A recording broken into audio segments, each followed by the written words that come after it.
नमस्कार मित्रांनो, आज आपण पाहणार आहोत ओल्या हरभऱ्याची चमचमीत भाजी। हरभरा हा प्रथिने, फायबर, लोह आणि कॅल्शियमने समृद्ध असतो। हिवाळ्यामध्ये हा 2 महिनेच खायला मिळतो। तर आज आपण यापासून एक भाजी बनवणार आहोत। चला तर सर्वप्रथम मी हरभरे इथे सोलून घेतले आहेत। 1 कप हरभरे मी इथे वापरणार आहे। आता मिक्सरच्या भांड्यामध्ये हरभरे, लसणाच्या 8 ते 10 पाकळ्या, थोडेसे आले, कोथिंबीर, 1 चम्मच जिरे आणि थोडीशी लसणाची पात मी इथे वापरली आहे। तुमच्याकडे असेल तर नक्की टाका, याच्याने चव खूप छान येते। नसेल तर तुम्ही याला स्किप पण करू शकता। आता याला आपण मिक्सरमधनं जाडसर वाटून घेऊया। आता वाटण मी एका भांड्यात काढून घेत आहे। इथे वाटणामध्ये मी हिरवी मिरची टाकायला विसरले, तुम्ही वाटणातच टाका।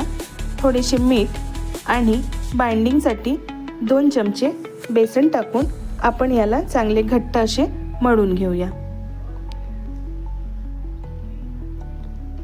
आता चाळणीला मी थोडेसे तेल लावून घेणार आहे, ज्यामुळे वड्या आपल्या चिकटणार नाहीत। एका पातेल्यामध्ये पाणी गरम करायला ठेवून घेऊ आणि आता छोट्या छोट्या आकाराच्या वड्या टाकून घेऊ। अशा प्रकारे मी सर्व वड्या टाकून घेतल्या आहेत। आता पातेल्यावर चाळणी ठेवून याला झाकून 15 मिनिटे मध्यम आचेवर शिजवून घेऊ।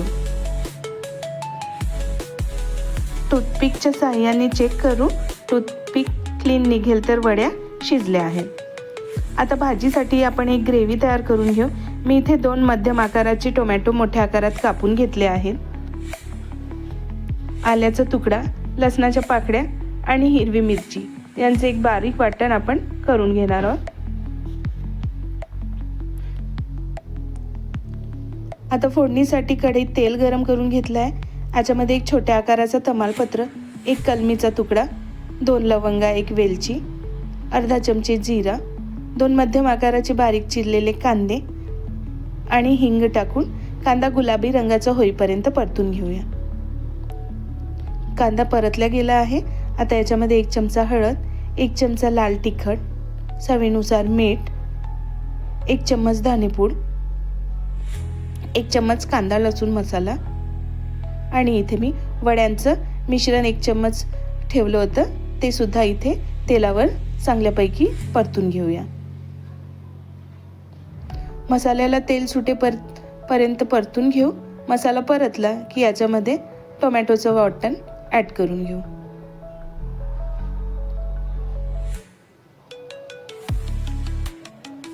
आता वाटणाला सुद्धा आपल्याला परतून घ्यायचं आहे। झाकण ठेवून आपण वाटण सुद्धा शिजवून घेऊया। वाटणाला बघू शकता किती छान तेल सुटलं आहे, म्हणजे आपला मसाला तयार आहे। आता याच्यामध्ये मी 2 कप पाणी ॲड करते आहे। आपण वड्यांमध्ये बेसनाचा वापर केलेला आहे। बेसन बऱ्यापैकी पाणी शोषून घेतं, म्हणून तुम्ही सुद्धा थोडं पाणी जास्त वापरा। ग्रेव्हीला उकळी आली की त्याच्यामध्ये वड्या टाकून घेऊ आणि 1 चम्मच कसुरी मेथी ॲड करून घेऊ। तुम्ही बघू शकता भाजीची कन्सिस्टन्सी मी अशा प्रकारे ठेवली आहे। आता वरून कोथिंबीर घालून गॅस बंद करून घेऊ।